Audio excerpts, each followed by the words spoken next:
Battlefield 6's launch was supposed to be legendary. The trailers had delivered pure chaos, skyscrapers collapsing, tanks diving from cliffs, a promise that this would finally be the Battlefield comeback fans had waited years for. Pre-orders hit record highs, servers were primed, and the community buzzed with hope. After the rough years of 2042, people were ready to believe again. Then, everything broke. Minutes after release, the impossible happened. Tens of thousands of players on the EA app couldn't even open the game. For 7 agonizing hours, screens froze on the same error message. You need to purchase DLC. Imagine pre-ordering, counting down for weeks, taking the day off work, and then being told you didn't own the game you just bought. Twitter, Reddit, Discord, everywhere you looked, rage and disbelief exploded. Meanwhile, players on Steam jumped straight into matches, flooding social media with clips of flawless gameplay. The divide was brutal. One half of the community fighting error codes, the other half flying jets through thunderstorms. Battlefield 6's first day was chaos, confusion, and hilarity all at once.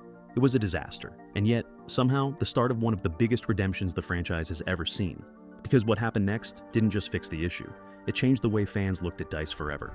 Let's rewind to those first 7 hours. As Steam users dropped into massive 128-player battles, EA app users sat staring at locked menus. Every fix suggested by the community failed. Verifying files, reinstalling, restarting. Nothing worked. The official Battlefield account finally tweeted, "We are aware of an issue preventing players from accessing the game, with some receiving an error, stating they need to purchase DLC or similar." That post landed like a grenade. The comment section erupted with memes, frustration, and disbelief. "You waited 6 years for this and can't even spawn in," one fan wrote.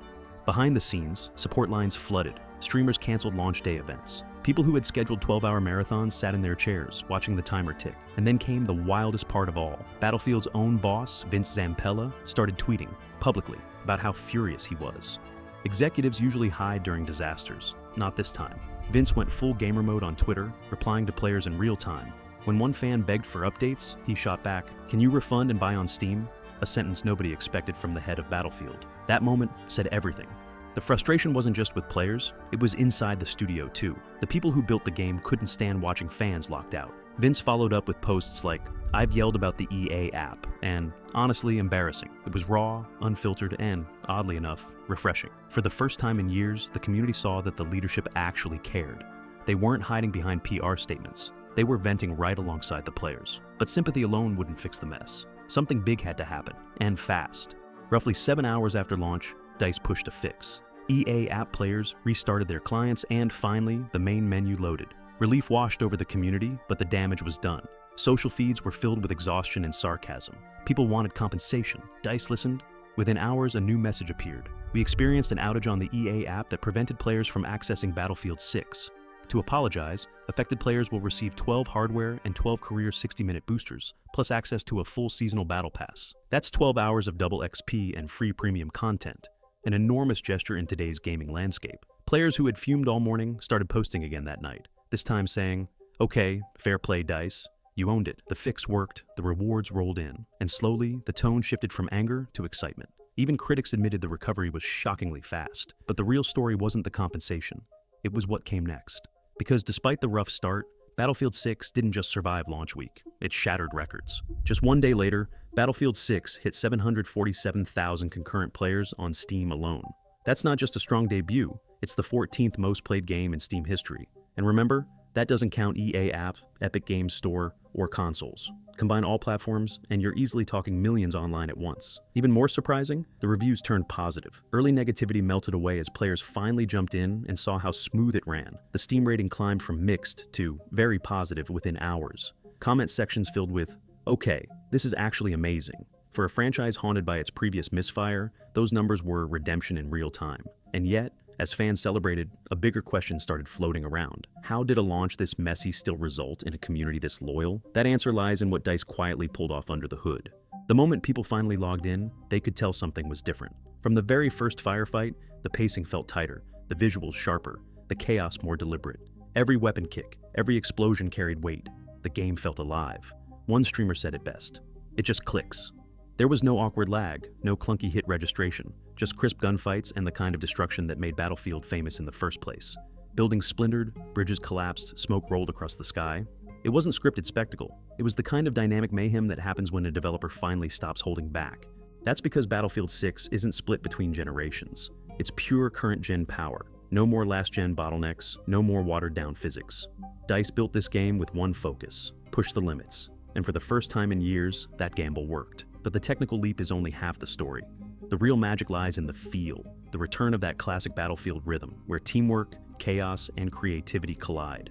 You're not just running and gunning, you're part of something massive. When a tank barrels through a building to rescue your squad, you don't forget it. So how did DICE pull this off after years of setbacks? To understand that, we have to look at the culture shift that happened behind the scenes. After the 2042 disaster, DICE was fractured, morale was low, and the studio had lost its identity.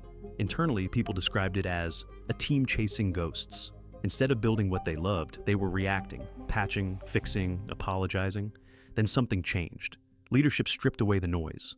They told teams to focus on fun first. The mantra became, if it's not fun, it doesn't ship. Artists, designers, and engineers started working shoulder to shoulder again, like in the early Battlefield, 3 days.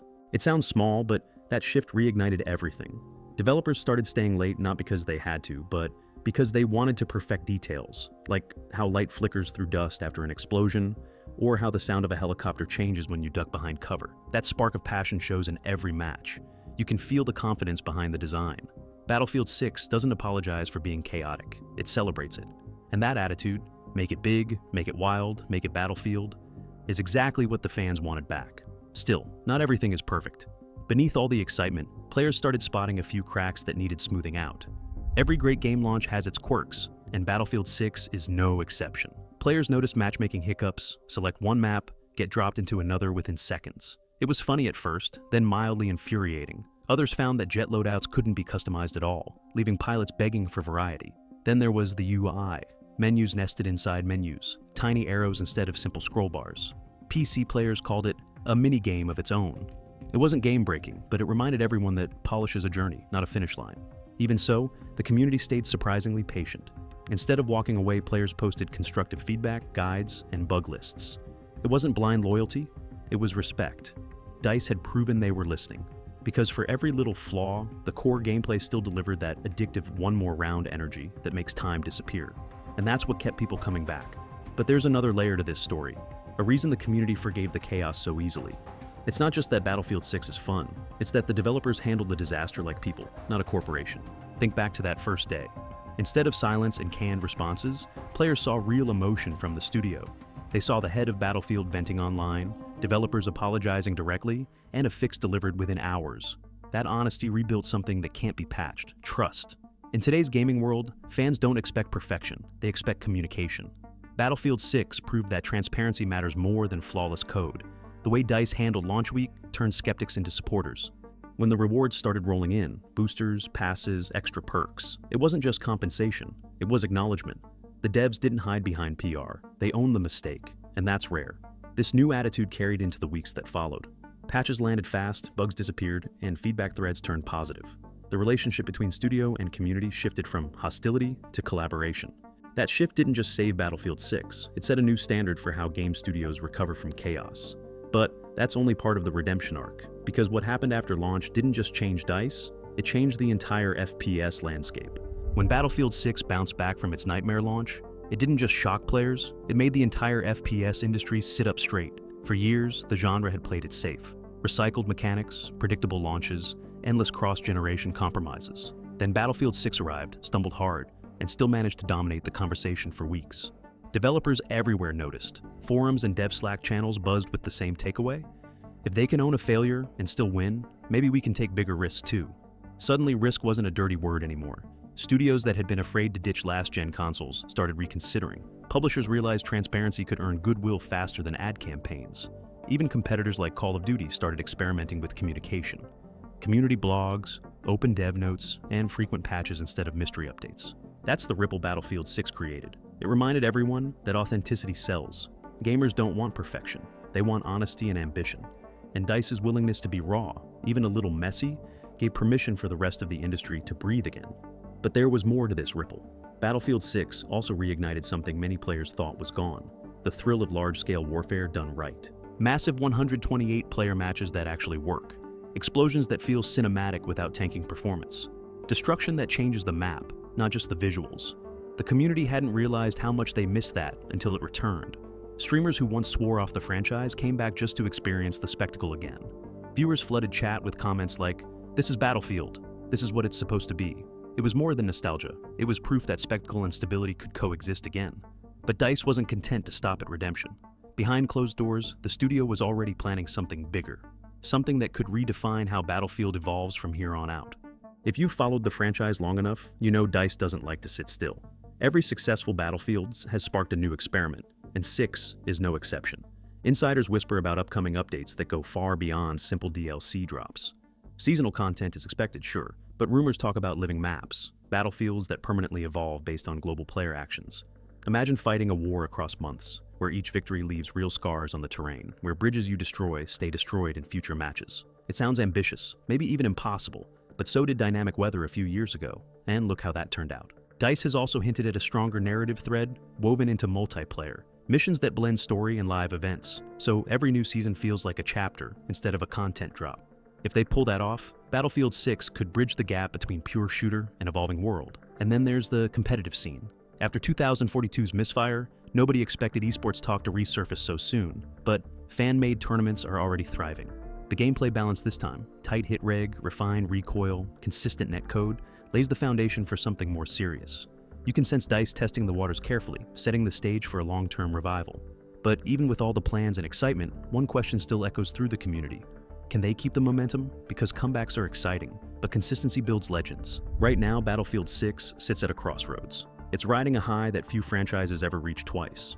But with every new patch, expectation climbs higher. The same community that celebrated the comeback will turn in a heartbeat if the next season stumbles. That pressure is enormous, but it's also what keeps DICE sharp. The studio's leadership has said they treat this version of Battlefield as a platform, not just a product. In other words, Battlefield 6 isn't an endpoint. It's the foundation for years of growth. If they can keep that focus, listening, adapting, delivering content with purpose, they might achieve something rare in modern gaming: sustained trust. And that, ironically, started with failure. Without the chaos of launch week, none of this would exist. The honesty, the transparency, the rebuilt community, they were all born from that 7-hour crash. Sometimes you have to hit the bottom of the leaderboard to learn how to win again. In the end, Battlefield 6's story isn't about bugs or servers. It's about resilience. It's about a franchise that fell face first in front of millions and still got back up swinging. 7 hours of downtime became 7 months of momentum.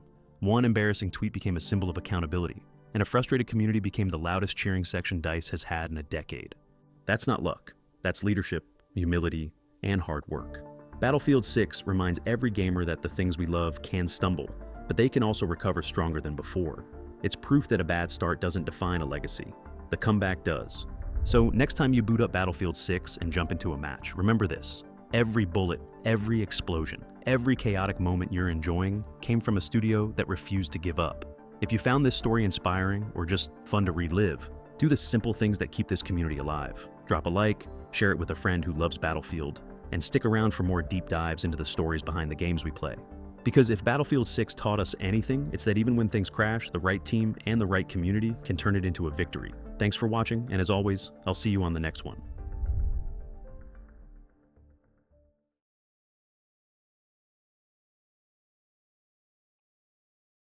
We're taking ground. Foxtrot has been removed. All remaining objectives on your target.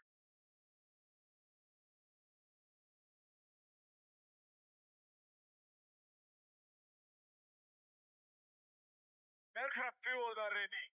Pilot are cleared to engage.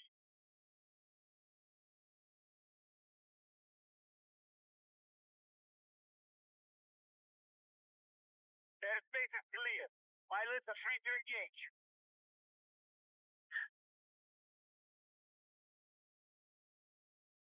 Gate 5, hostile attack confirmed on Charlie.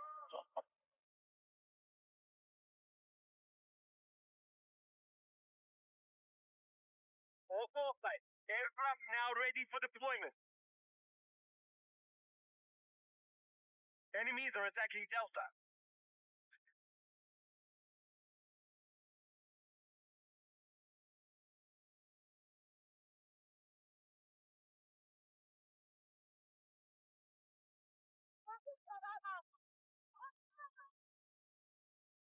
Enemies are attacking objective chart.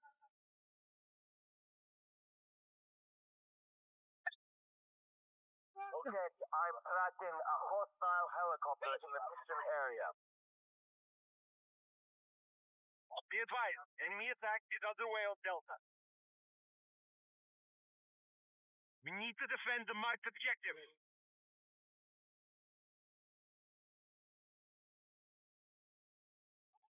Attention! Delta is under hostile attack. Be advised, the enemy now control more objective.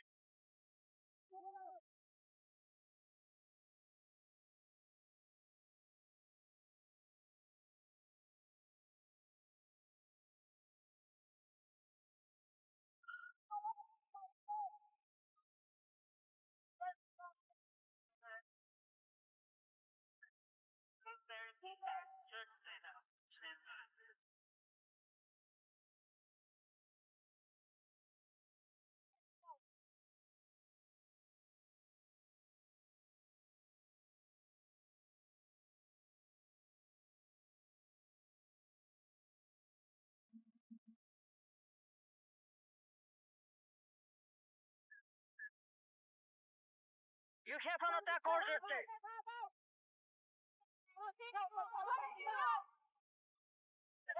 Enemies are attacking Delta.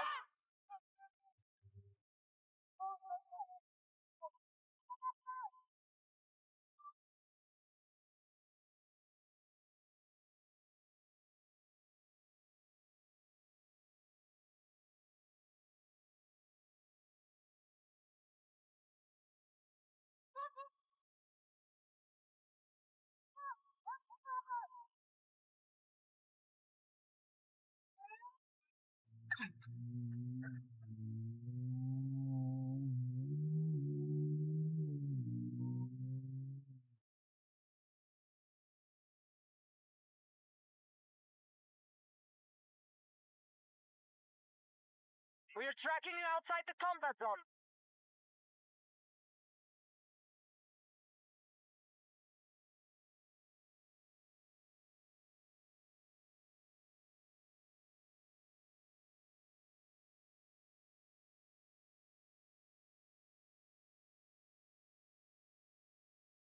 We have secured more objectives.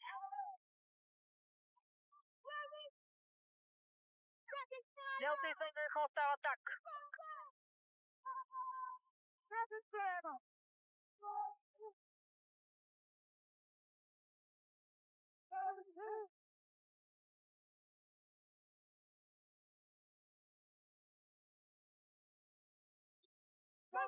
Be advised, hostiles now hold more objectives.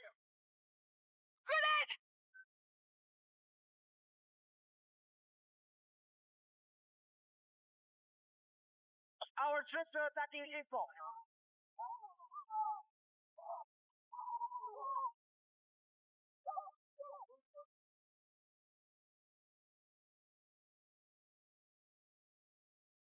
I spotted a hostile ship in our mission area.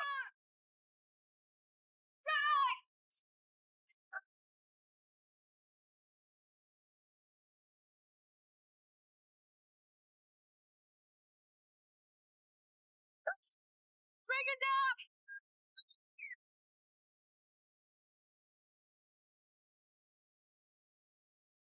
Good one!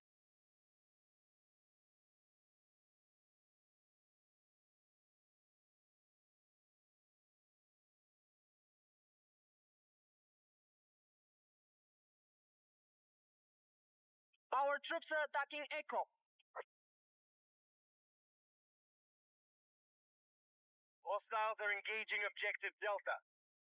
The enemy is about to take full control of the battlefield.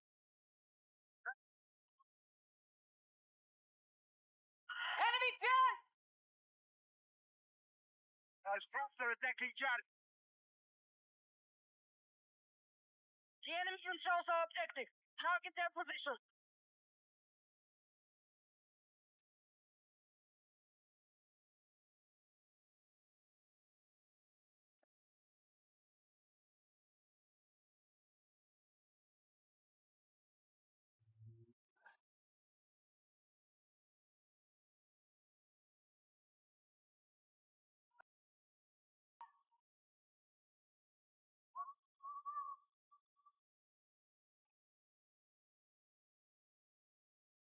ready!